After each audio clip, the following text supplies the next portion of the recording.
L'électro-hystérique des Polysics à l'instant avec le titre Baby Bias. Et je continue et j'ai la chance de recevoir, j'ai l'impression, un gros fan du Japon. Et comme je suis aussi un énorme fan du Japon, ça me fait bien plaisir. Ça tombe bien. Salut Eko. Bonjour. Ça va? Ça va très bien. Ça se passe bien ce petit Yume no Japan? Ah, impeccable, il fait bien chaud, on est bien. Ouais, c'est vrai, on se croirait à Okinawa un peu là, c'est bien moite. Oui, il y a le côté moite, oui. Bon, alors j'ai cru comprendre que ton activité à toi, elle s'orientait autour du chant et du dessin, est-ce que je me trompe? Oui, artistique. Donc chanteur depuis une dizaine d'années, nostalgie années 80 principalement, du Bee Gees, un peu de japonais quand je peux, mais on n'a pas souvent l'occasion ici. Et puis un peu de composition aussi. Et puis en tant que dessinateur, depuis le mois de mai cette année. Donc je me suis mis à mon compte, je fais du portrait sur commande, portrait, fan art, des fonds de décor pour des collectionneurs, etc. Et puis du dessin animé à l'ancienne, bénévolement là par contre, depuis 3 ans. D'accord, tu parles de fan art, donc on va peut-être prendre un petit peu le temps de parler de tes références. J'imagine les animés ou les mangas que tu as aimés. Oui, par exemple. Tu travailles autour de quelle référence? En fan art, un peu tout ce qui me passe par la tête, principalement nostalgique quand je le fais pour moi, évidemment. On va dire les Chevaliers du Zodiaque, Goldorak, enfin les classiques des 30 quarantenaires. Et puis après, tout dépend de ce qu'on me demande aussi, donc je peux m'adapter. Mais je le fais toujours à l'ancienne, sur cellulo, avec un décor à la peinture. D'accord, donc si je te demandais de dessiner des personnages de Adachi Mitsuru... surtout Adachi Mitsuru, que j'adore. Je suis trop content parce que je trouve jamais de fan de Adachi. C'est formidable. Ça me fait plaisir. Je suis un grand fan d'une vie nouvelle, je ne sais plus le nom japonais, c'était ça, Kyoko, ça doit être ça. Oui, ça j'aimais beaucoup. Ouais. Ça fait complètement oublié. Le trait ou l'histoire d'ailleurs, qui était toujours agréable. Bon, moi c'est mon auteur préféré, donc tu vois, j'en profite, on en parle un petit peu, ça m'arrive pas souvent. Je m'en doute vu le maillot de baseball. Mais... Ouais, voilà. Grand, ouais. Les gens savent peu finalement à quel point le baseball fait partie de la culture au Japon. Oui, c'est très important. Ouais, c'est le sport numéro 1 de très loin. On en voit toujours à la télé. Baseball, sumo, golf, foot, c'est les trucs qu'on voit le plus. Ouais, le foot se démocratise un petit peu. Ça commence petit à petit. Ouais.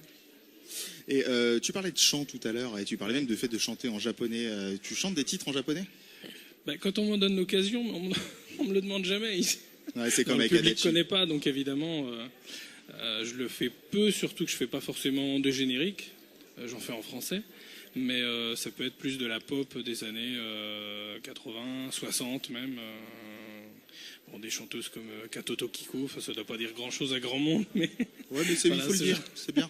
C'est le genre de truc que j'aime bien faire, mais bon, voilà, je l'ai fait pour moi parce que j'ai rarement l'occasion d'en faire, à part quand on a fait une soirée justement pour Kibono Yume. Mais sinon, voilà, c'est pas le genre de choses qu'on me demande dans les fêtes. Hein. Ben ouais, j'imagine. Mais du coup, j'imagine qu'il y a un public pour ce côté nostalgie justement dont tu parlais. Complètement, oui. Il y a énormément de fans de nostalgiques de ces années-là. Et un public que j'ai découvert il y a 3-4 ans, quand j'avais créé avec un ami une émission mensuelle sur YouTube qui recréait en fait l'esprit des années 80. On était habillés façon années 80, on recréait des choses. Et c'est là qu'on s'est mis à faire du dessin animé pour combler les grilles. Et puis donc l'émission s'est arrêtée, mais les dessins animés, on continue parce que c'est un plaisir aussi, même si c'est un petit peu de temps. Qu'est-ce que c'est que ces dessins animés d'ailleurs? T'as un titre à nous donner? Alors là, en ce moment, je suis sur un western humoristique qui s'appelle La légende de Kiddy Junior, qu'on peut retrouver sur YouTube. C'est une série en 9 épisodes. Le 8e a été diffusé, le 9e est en production. Donc c'est un western humoristique, avec plein de clins d'œil aux choses du passé, à des séries américaines. Il faut découvrir. Bon, tu vois, depuis tout à l'heure, on se dit qu'on parle de trucs dont personne ne parle jamais. Comme on a un peu de temps, on va continuer de le faire. Ouais. Si tu devais faire découvrir à quelqu'un une série, justement, de ces années 80 ou un manga de ces années 80, peut-être un peu plus obscur, qu'est-ce que tu conseillerais au public? Dans les choses moins connues, peut-être Une vie nouvelle, justement. Parce que je crois que si je suis allé au Japon, c'est un peu grâce à cette série-là. Et à Juliette Je t'aime, on va dire. Voilà, le genre de série qui se passe dans la vie quotidienne, le Japon quotidien, et c'est vraiment ce que j'avais envie de voir avant d'y aller.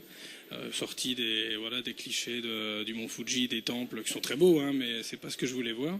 Et c'est un peu grâce à ces séries-là, diffusées au Club Dorothée ou sur la 5, que j'ai eu cette envie-là. Donc oui, c'est vrai qu'Une vie nouvelle, c'est une des séries qui est passée un petit peu discrètement en France, mais qu'il faut découvrir. Alors il n'y a pas de combat, il n'y a pas de quelque chose de vraiment quotidien avec un triangle amoureux classique, mais c'est vrai qu'on y découvre un Japon tranquille, paisible, et qu'on retrouve d'ailleurs quand on va là-bas. Et c'est tellement agréable. Ça me fait bien plaisir d'entendre dire ça, parce que je pense que j'aurais pu faire exactement la même description. Donc c'est un vrai plaisir. Merci beaucoup. Pas de rien. Tiens, on va s'écouter un petit peu de musique avant de se séparer. Est-ce que tu as déjà entendu parler des Blue Hearts? Non, ça ne dit rien du tout.